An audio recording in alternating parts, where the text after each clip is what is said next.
I think we're in for a pretty bad cliff type of a crash when it's all said and done. And I think a lot of people are rotating their money out. You see where the stock market is going right now. It's starting to go down, I think, for the fifth consecutive day. And the 10-year was up to, I think, 1.32% the last time I looked yesterday as it rises. So all looking at inflation, dollar being devalued, gold should be very solid and steady as a stable place to put your holdings.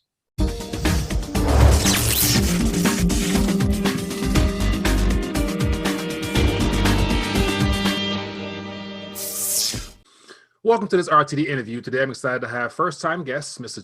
Joseph Carrabba. He's the executive chairman of Winston Gold Corp, a junior mining company focused on generating cash flow by advancing high-grade, low-cost mining opportunities into production.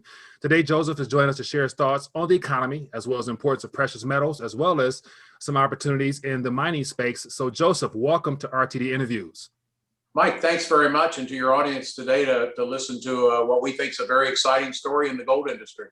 Very well. So I appreciate you, Joseph, for accommodating your schedule and whatnot, and sitting down here with the audience. So before we went live, I was mentioning about how we're some pretty heavy precious metals enthusiasts on this side as far as the opportunity of getting physical, but yet I also like to present opportunities of exposing yourself in the mining sector. So looking forward to you educating our audience here. But before we dive into that, give us a little bit of your background, how Joseph Carrabba arrived at this point in his career. Well, sure, I'd be glad to. Well, I'm a geologist by training, and I've got an MBA along the way as well, which I think having the science and the financial pieces always go together very well, if you will. I've worked my way through the industry for 40 plus years. I quickly went into the operations and project management side of the business. I worked for Rio Tinto for 22 years, one of the larger mining companies in the world, and a variety of operating positions, if you will, Mike, from around the world, from bauxite mining for the aluminum industry in the far north of Australia and the outback, to mining diamonds on the Arctic Circle in northwest Canada in Yellowknife. Found Winston, and they found me through LinkedIn. Had a series of phone calls, did my due diligence on the desktop, went out and visited the mine, spent several days with Murray Nye, the CEO, and his team. Went from the drill hole to the core shed, to the geological model, to the financial model and the mine plan. And I liked what I saw. It ticked all the boxes for me in my due diligence, and I jumped in. So after I retired from Newmont last June, I became the executive chairman. And I'm also the largest shareholder. So I think it's always good talk to people who put their money where their mouth is, as well as their energy. Right. Sounds good. So I appreciate you for sharing that. And so definitely the experience is there. And I'm definitely curious to get your thoughts on the importance of metals at this current moment, because we're witnessing something I think will be considered historical in nature as our currencies, fiat currencies in general, are being tested right now. And before we actually went live, I'm excited to get your take on your travels as well, because we both mentioned having experienced the world through different sets of eyes, living in different places. And so the channel is called Rethinking the Dollar. And so I'm curious to get your thoughts on the current environment we're in now, where inflation fears is becoming very prominent now. And then as a result of all the stimulus and quantitative easing and things of that nature, does any of that surprise you based upon your experiences and what you've witnessed so far? No, I mean, precious metals, gold, silver, they're contrarian plays, if you will, that when the economies start going down, inflation goes up. Precious metals is a safe haven and a good sector to put your money from where it goes around the world. If you look at where we're at right now, and, again, governments have to do what they have to do. The social responsibility they have is important, but at the same time, monetarily, with all of the money that's being printed, the foreclosures and bankruptcies have just been put off another 3 months until June. And again, I say this in a very supportive way for the poor folks out there that are digging for a dollar. But sooner or later, the shoe's got to drop, right? I mean, someone's going to have to pay the bills for the mortgages that are being paid, the rents that are back paid. I mean, someone is going to be caught with that bill. And I think you look at unemployment, while unemployment numbers have come down, the things that I read, we're still at one of the highest unemployment rates since the Great Depression of 19 2029. And I think a lot of these jobs are going to disappear now that we've rapidly gone into the virtual world, if you will. I don't think services are better because of the virtual world, but I think companies are reaping the benefits of less travel. Office space, as you know, is you get all-time vacancies and all that. So I think we're in for a pretty bad cliff type of a crash, if you will, when it's all said and done. And I think a lot of people are rotating their money out. You see where the stock market is going right now. It's starting to go down, I think, for the 5th consecutive day. And the 10-year was up to, I think, 1.32% the last time I looked yesterday as it rises. So all looking at inflation, dollar being devalued, and gold should be very solid and steady as a stable place to put your holdings. All right, I do agree. And I'm curious to get your thoughts on, I guess, current monetary policy and fiscal policy looking like they're about to kind of merge together in the policy formulation called MMT, or modern monetary theory. And so once again, more experimentation as to how they can try to kick the can down the road. But yet, as of now, the Federal Reserve note is the world reserve currency. And so other nations still use it and trust it for this current moment. But in your personal opinion, based upon what you've seen in response, how many more years or decades do you think they can keep this going at the pace we're at now, if at all? Well, I think you're right. I mean, you know, that is the backbone of the whole economy, and what makes America so strong, right, is the U.S. currency being the currency of the world, that people put their faith in the U.S. government, that they're going to back the debt that we continue to rise with it. And obviously, you know, the rising powers such as China and those are looking to take that over. And I think you see the erosion coming as well. You know, once oil diminishes, if you will, as we move into the carbon-free world, you know, and that trade of trillions of dollars on oil, the biggest traded commodity in the world, when that US backed dollar goes away and starts declining, which it is now as oil usage is starting to go down, I think that's where you see a real erosion in the US dollar. Now, that's my theory that goes with it, but it always takes longer than you think. Right. But the continual erosion and the rise of digital currencies, for example, starting to erode all values of fiat currency that has no backing. You know, I think you see a very strong push for the digital currencies just for those reasons. People are losing faith in fiat currencies with all of the money that's being printed in the world. Right, I do agree, and I'm glad you mentioned digital currencies because, you know, just recently Jerome Powell mentioned about the digital dollar, and the Federal Reserve really beginning to look into it even more. And given the fact that we're the world reserve currency, there's no need to lead the way because as he put it, they want to get it right. And so they're setting us up for the central bank digital currency, which is a rebranded version of the Federal Reserve note and the digital version of that.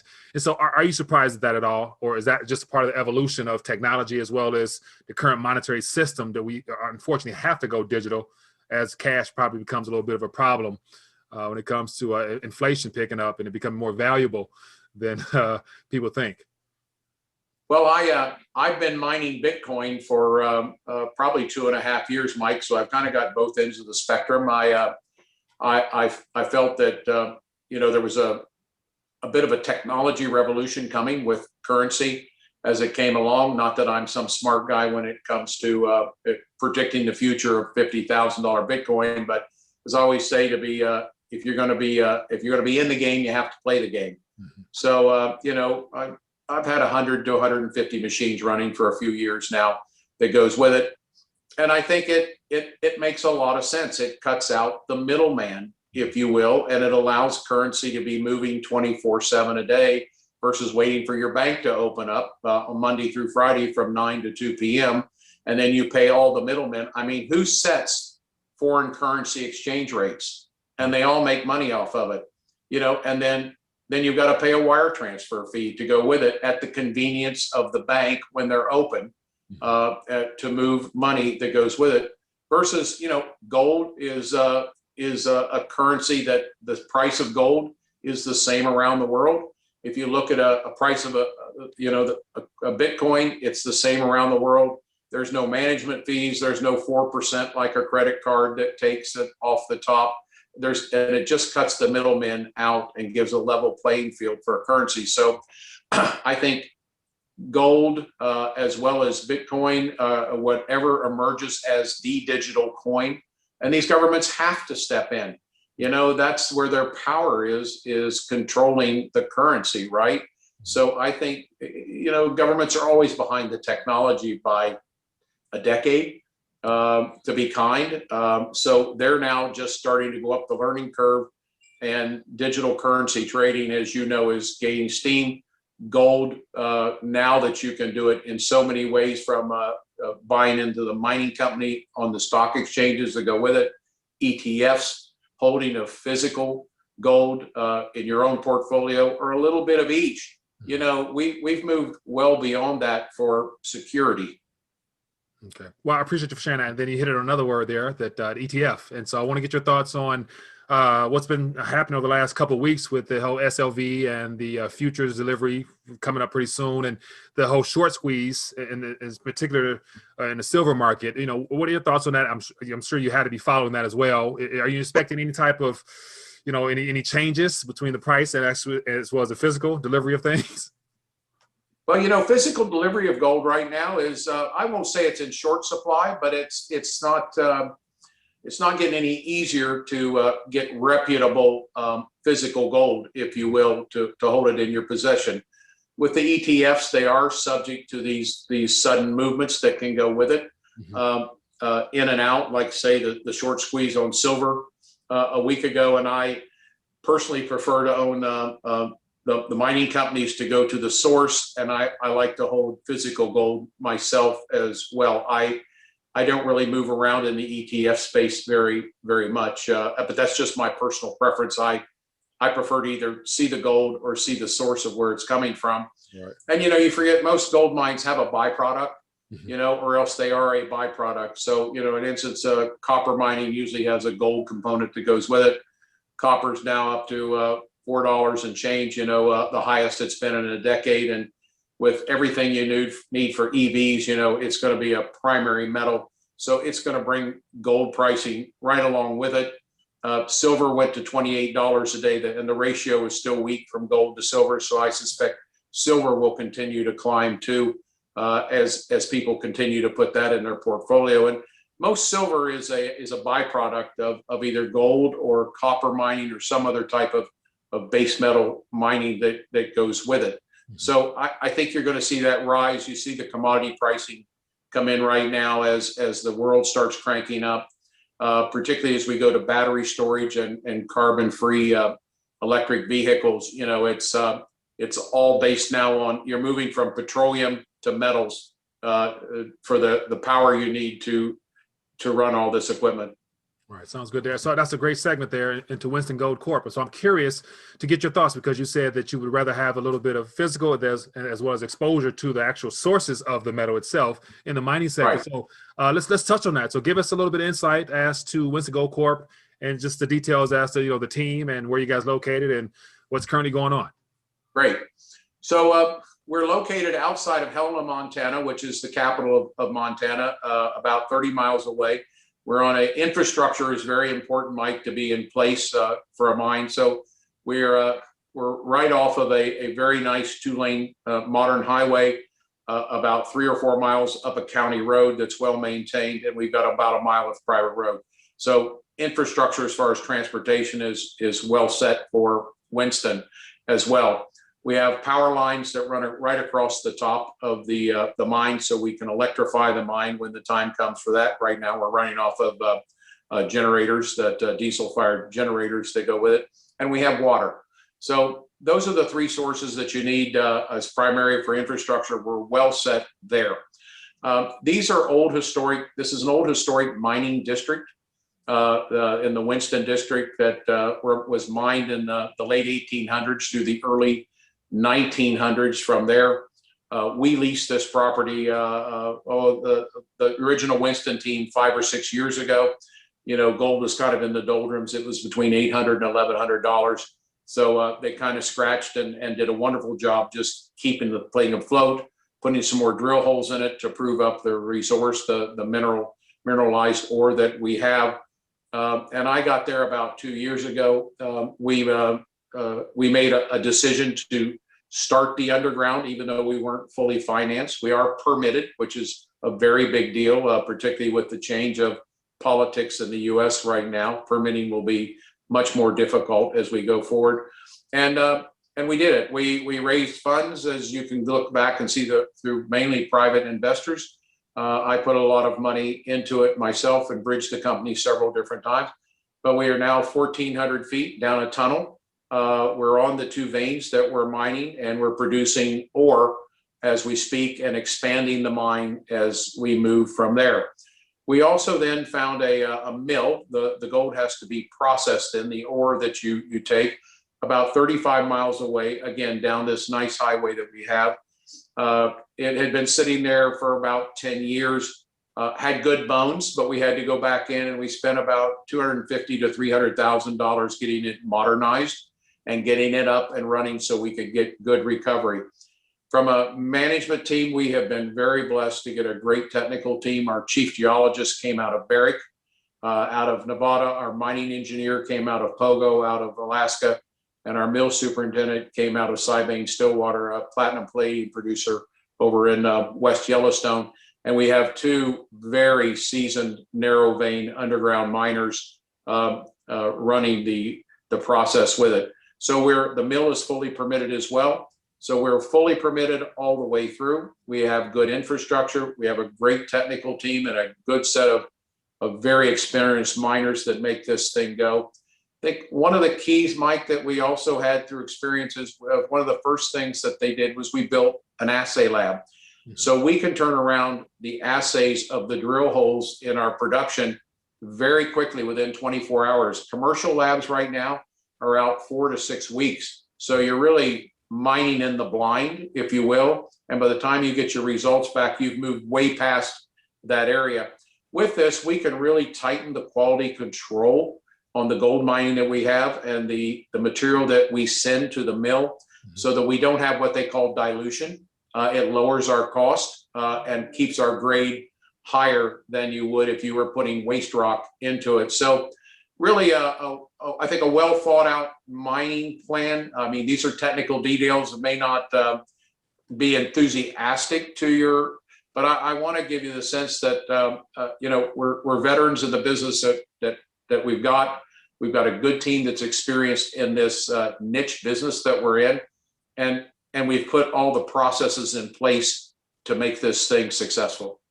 Now, so you guys are publicly traded. Can you give us the information and where they can find out more, the ticker and things like that? Yes, sir. So we're on the over-the-counter WGMCF, Winston Gold Mining. You can find us OTC.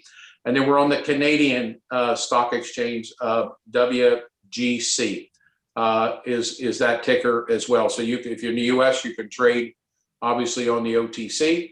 And then in Canada on the Canadian Stock Exchange. So it's free trading on that. And look at our website, WinstonGoldMining.com. You can see the current press releases. We've just put a couple of new press releases out, very detailed on the startup of the mine and the mill, the materials that we're doing. You can see the head grades that we're using and where we're heading. And we'll continue to give information as we start up the mill, bed it in, if you will, and then really get rolling here later this month, or in March, rather. Interesting. So just looking ahead for as I mentioned, the audience here is relatively new. So looking ahead in the future, remainder of 2021 and beyond, what do you hope to, really have the full operations there in Winston? So we're looking on a full 12-month. I mean, we're ramping up, as we say right now. We're in May. We expect to get to 150 tons a day. That's where we want to level off for now, if you will, and gives us good free cash flow that comes in from there. We're at about 90 tons right now. We expect to go to 120 tons in March, and then march our way into May's production of 150 tons. So that will yield on an annualized basis around somewhere between 13 to 15,000 ounces of gold. Okay, and somewhere around 25 to 30,000 ounces of silver. We've got an all-in cash cost of about $1,000. And that includes the AISC, as it's called. It's a pretty standard formula in the gold industry. So we all comply with accounting rules. So when you read an AISC number across gold industry, they're using the same components. For years, it was all over the map and people really couldn't judge what was in and what was out. So when I give you that number, it's a good number to look at, which includes all of our sustaining capital. We continue to drill on two facets. We're drilling ahead of the ore body. We're still open. That is, we haven't found the extent of the ore body, both in length, that we call strike, or in depth. And so in the depletion drilling, for every ounce that we mine out, we want to replace it with another ounce by drilling ahead. We also have within that area, the deposit, the original mine was called the Keiser mine. And we're just starting to drill over there again and getting into the areas that the miners in former times did not get into. They didn't run out of gold when they shut these mines down. They either ran into technical difficulties that they didn't have the equipment that we have today to process the ore, or the gold price was fixed in the 1930s by the government, and inflation overcame the mining industry, and most of the industry shut down after the late 30s, before World War II, just because the government took over the control of the gold industry to back the currency. That wasn't lifted until the early 1970s, Mike. So the industry, small mining industry, died, if you will, and it's just been resurrected lately with the technology that we have now to produce lower grade ore bodies that are left and still get a nice profit out of with these prices. Interesting. Well, I'm curious, and so as I mentioned, the audience here is their heavy precious metals as far as holding in your hand, but I also want to present a question out there for you as far as any first time or new investors into the mining space.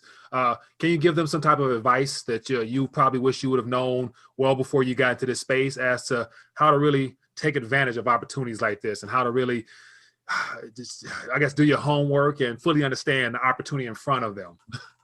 Yeah, I think that you're hitting it right. I mean, it's all about digging in and doing your homework. I mean, at the end of the day, it comes down to trust, right? Of the individuals that are there. Look at their biographies, look at their background, look where they've had success. Success follows success, right? Mm-hmm. That comes in from there. And don't be afraid to pick up the phone or send an email to a company like ours. You will get a response. You'll either talk to myself or Murray and I, the CEO. We're a very small group.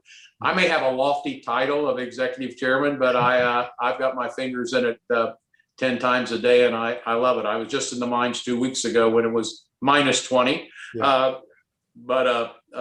Yeah, don't pick up the phone and call. And there's no dumb questions. Ask away, and then softly go into it. There's a number of thousands literally of junior miners that are right now exploring and drilling and looking at that. But if you will, we've separated ourselves now from being a junior explorer into a producing mine. And, that just continues to de-risk everything for the investor that comes with it. It's pretty easy to get caught up in the euphoria of a gold miner's potential. But I think there's nothing like settling in with producers, and that helps de-risk it from there. The last thing I would leave with, if your listeners are listening to anything speculative, which we are when you're in the exploration phase, there is a big downside that goes with it, and we all recognize that. Nobody's doing anything wrong. It's Mother Nature, and we're out there using the best tools that we have. Don't be afraid to spread your risk as well. With that. But yeah, do your homework, talk to the people, read their backgrounds, and don't be afraid to pick up the phone.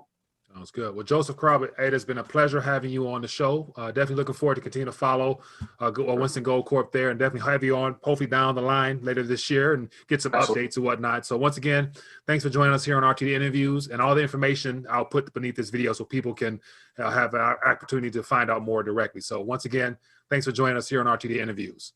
Thank you, Mike. I really enjoyed it.